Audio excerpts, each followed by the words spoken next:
Electronisounds Audio, the YouTube channel for you. Hey, what's happening, guys? It's Dean from Electronisounds. Stick around. Today, we're going to share some sweet Digitakt tips with you that focus on loops. I'm going to share with you a couple of methods for turning a 4-bar loop into a longer loop, and Trovarsi is going to share with you a sweet method for recording loops out of your Digitakt into the computer. Come on, let's have some fun. To start with today, I've gone ahead and picked out 8 sounds to load into the Digitakt's 8 sample slots. Let's go ahead and check those out.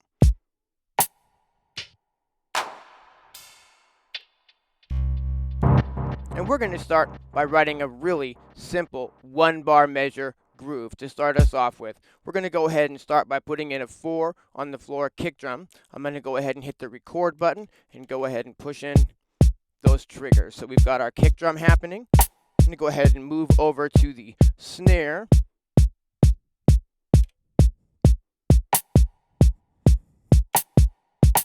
Cool. We'll go ahead and move over to some hats.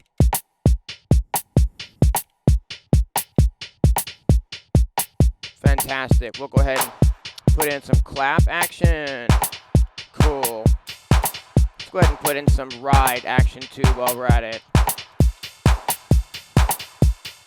Just a really basic 1-bar beat that we're trying to create here.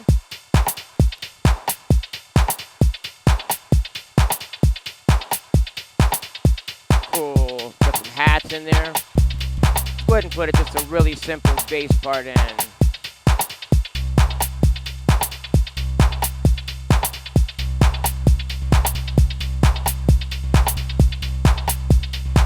Just something really simple to get us going today. Go ahead and get a chord stab happening on the downbeat as well. Alright, so we've got ourselves a really basic 1-bar groove. And if I exit the record mode here and we hit the function button and go over to the page tab, we can go ahead and make this a 4-bar loop by changing the length from 16 to 64. And now we've got a 4-bar loop started here. Oops, sorry about that. Function page again. Sorry about that function page to get in and out of that menu. And now we see the little lights light up on the Digitakt depending on what bar we're in. Bar 1, bar 2, bar 3, and bar 4. But really, it's just our 1-bar loop that's being repeated 4 times. So we're not really getting any variation on the sounds yet. Let's go ahead and make that happen. We'll go ahead and pick the kick drum by tapping it here. We're going to go ahead and go into the record mode here. And now on our page tab, we can scroll to which of the 4 bars we're working with. And we currently just want to go ahead and work with the 4th bar. And we're going to create a turnaround. So what we can do is add an extra kick drum. So on the 4th measure, we're kind of going to get a bump, bump, bum thing that happens. And actually, we'll make this an 8-bar loop. So we're going to take the condition here, and we're going to scroll this to the right a little bit until it says 2 out of 2. Now, the first time the Digitakt plays through this set of 4 bars, it's not going to play this extra kick drum.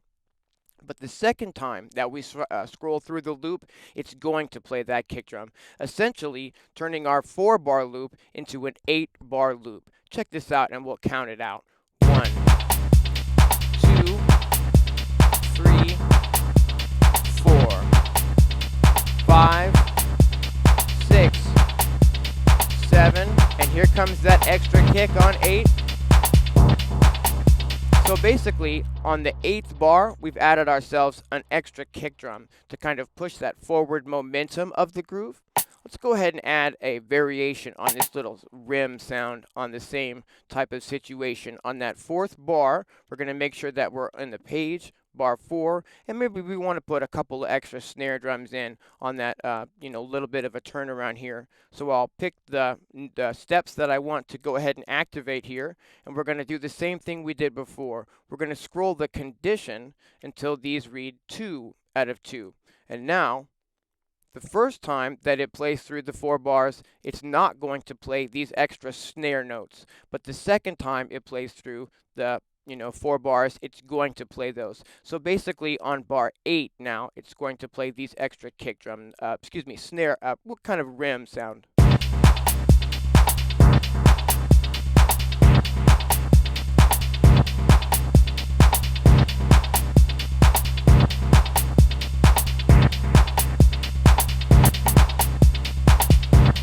So now we sort of have that little bit of a variation on bar 8 that kind of helps the groove sort of, push and pull a little bit more.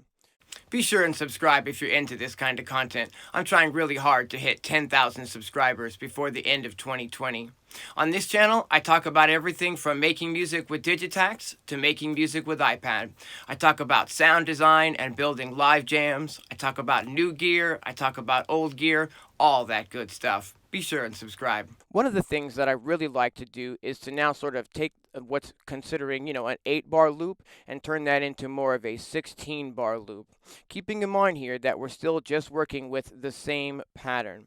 What we're going to go ahead and do is we're going to make a break at the end of the 16 bars. And here's how we're going to do that.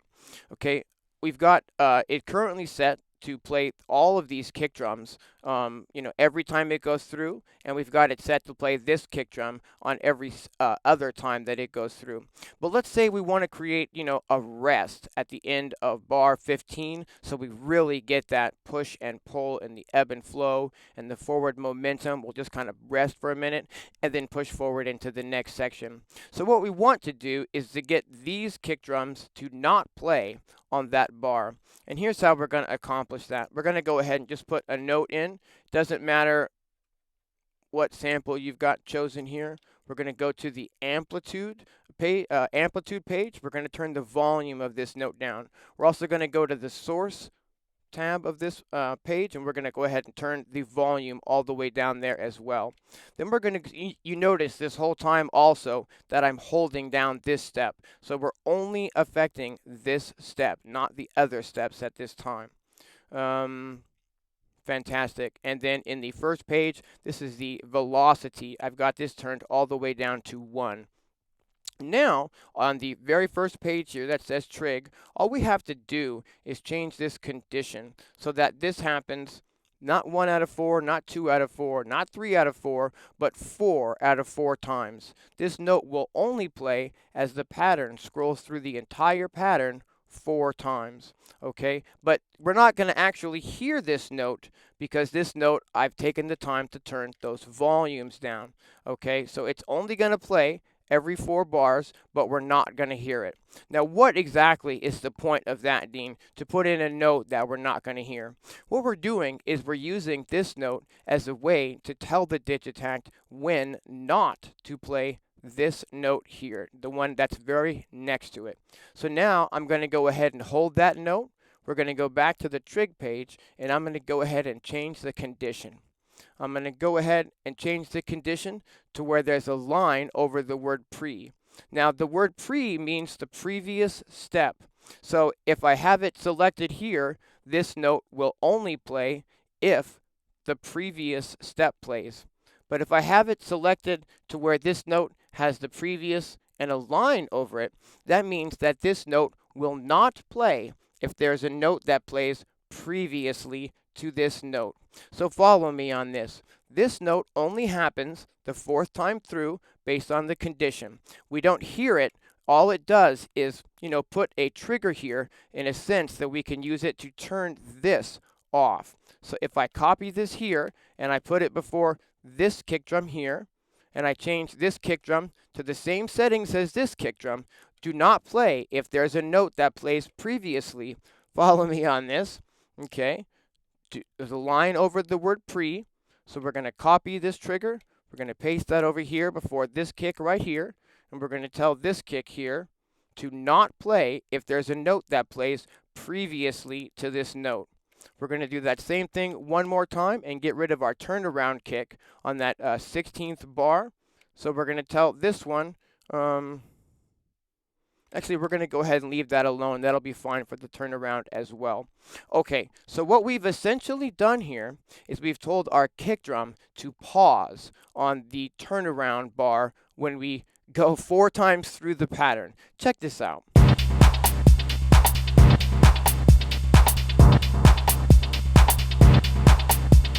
Now we're going through the pattern twice. And our extra kick. Now we're on pattern the third time through.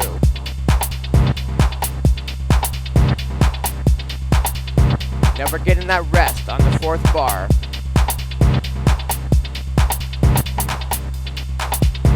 Do you hear how that kick drum literally did that pause on that turnaround? Let's do that same thing again for the snare drum so that we can create, or the rim shot per se, so that we can create again more of a pause on that 16th bar, that turnaround. We're going to go ahead and put a note before the notes we want to not play, right? And we're going to go ahead and turn the velocity on this note down. We're going to turn the level down on the source page, and we're going to turn the volume down on the amplitude page so that this, when this note actually hits, you're not going to hear anything. We're going to tell this note to only play the fourth time that it plays through our pattern. 4 out of 4 times. So on the fourth time through, this note will play, but you won't hear it. It'll just trigger. It's basically just creating a trigger. And then the note next to it, we're going to go ahead and change that from 2 to 2, and we're going to go ahead and make this a do not play if the previous note plays. So when the line over it, do not play if there's a note that plays before it. We're going to do the same thing here. We're going to paste this empty trigger in that's playing on the fourth time through. We're going to change this one here to do not play if the previous step before it plays. Okay, so we're going to copy and paste this in again 2 more times so that we can turn these snares off. We're going to go ahead and say, whoops, previous with the line over it, and do the same thing for this one here, previous with the line over it. So those notes will not play if there is a note that plays on the previous step. So here we'll create sort of a pause in the kick drum and a pause on the rim shot on that turnaround bar at the end of 16 bars when the pattern has played through 4 times. Let's count that out.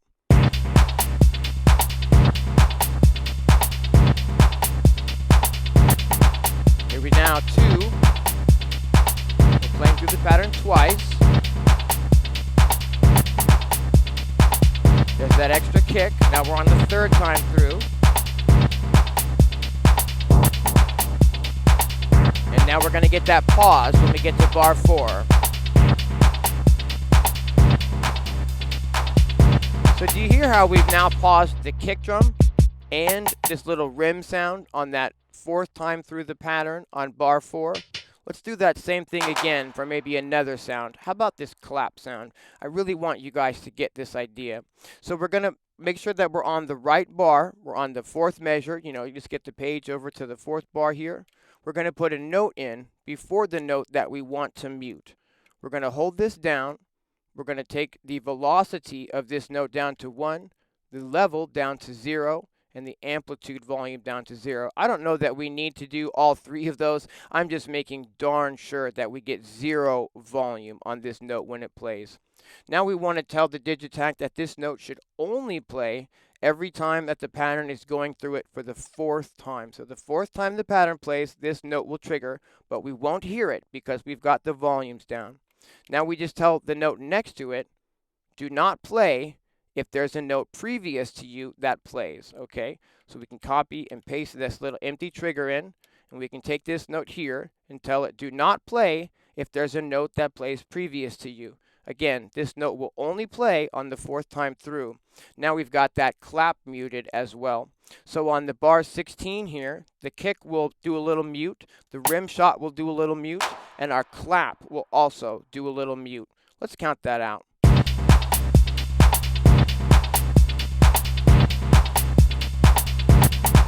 And here's 2. Our extra kick. There's 3.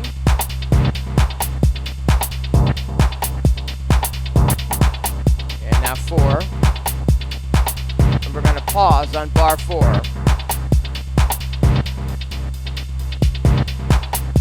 So essentially, this is a way to help, work that ebb and flow in your, in your jams and in your tracks, and basically a way for you to create, a 1 bar groove, but then copy it out, get things to start and stop and play when you need them to, and mute when you need them to as well. I hope you guys have found this useful. I hope you guys found those tips useful and maybe something that you can implement into your own Digitakt workflow. I'm going to go ahead and pass it over to Trovarsi at this time, and let's see what she's got for us. Take it away, Trovarsi. All right, let's take a look at this capture feature. So capture is a very easy feature to use, however, it's often overlooked. But it's one of my favorite things to use, actually. If you look over at my screen, you'll see I have the Overbridge pulled up for the Digitakt. It's a standalone VST. Just to make sure you're connected to Overbridge, just go to Save Project on your Digitakt, go to System, hit Yes, go to the USB configurations, Yes, and just make sure you click the Overbridge box. All right, so now we're connected, so all the audio will be transmitted over USB, and when I play my pattern, you're going to see all the parameters change on the VST as well, which is fantastic because you can change them either on the Digitakt or on the computer. Also, side note, these one-shots that I am using in the Digitakt are fantastic. Thank you so much, Dean. All of you out there, if you haven't had an opportunity to check out Dean's sample packs, you definitely should do so. I just selected a bunch of random ones, and I think this is a fun little pattern. So let me play this for you.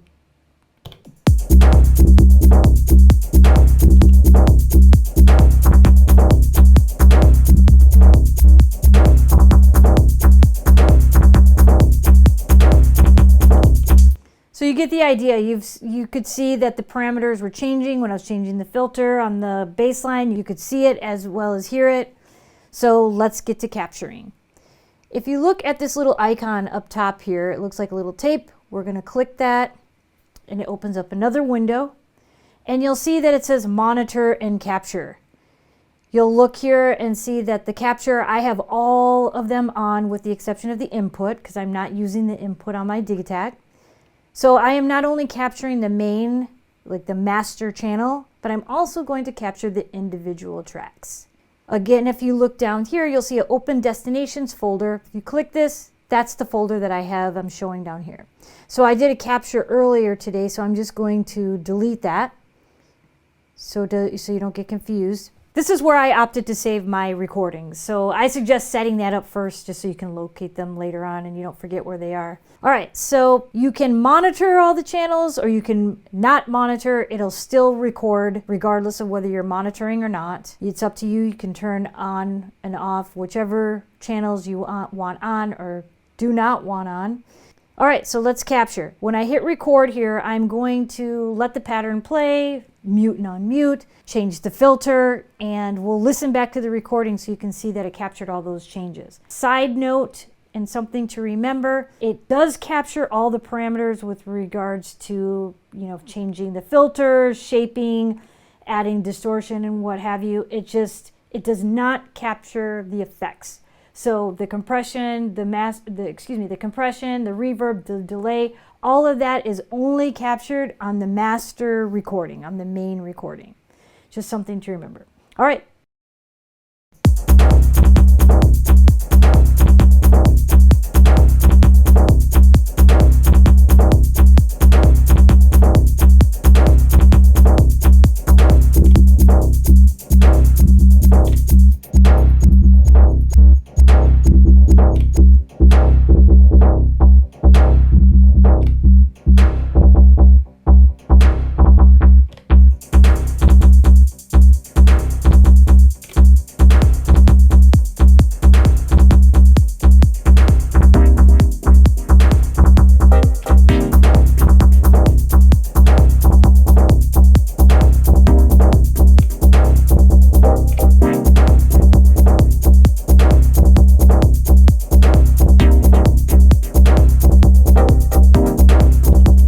Stop that, stop the capture, and you'll notice that these files instantly appeared over here the moment I hit the button Start Capture. You'll see that they're collecting over there, and if you look over, you can see I have my main, my individual tracks, and let's listen back to the main.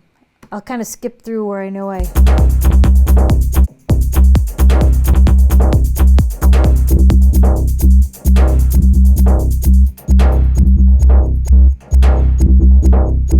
So if you're listening there, you'll remember that's where I muted the kick, started filtering. All of that was captured on this recording.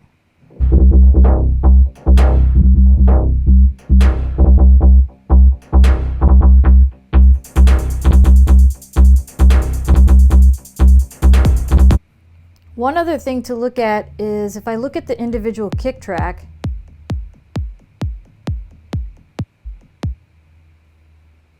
where I muted, it recorded that. So if you wanted to throw all of these into your DAW on individual tracks and kind of track it out, it recorded all that muting and all those parameter changes on those individual channels, which I think is kind of cool, especially if you're trying to kind of lay out a song structure in the arrangement view. All right, so that's pretty much it. Like I said, it was pretty easy to use. People forget about it, but it's pretty handy to record and sketch out an idea or even record an entire set. Yeah, the possibilities are endless with this. All right, Dean, I'm passing it back to you. Thanks again for having me on the channel. It was a lot of fun. Hey, thanks for showing us the capture feature of Overbridge, Trovarsi. That looks really powerful to me personally as a sample maker to have access to all of the individual components of the beats. I think another situation where this would come in really handy is if you've created a beat in the Digitakt and you want to export all of the individual components of that beat to send to another producer for remixing or maybe just to get a deeper look at your sounds. In closing today, I'd also like to note that Trovarsi and I are both really active on Instagram. So if you're on Instagram, be sure to give our accounts a follow so you can keep up with all of the projects that we're getting up to. Until next time, thanks for watching.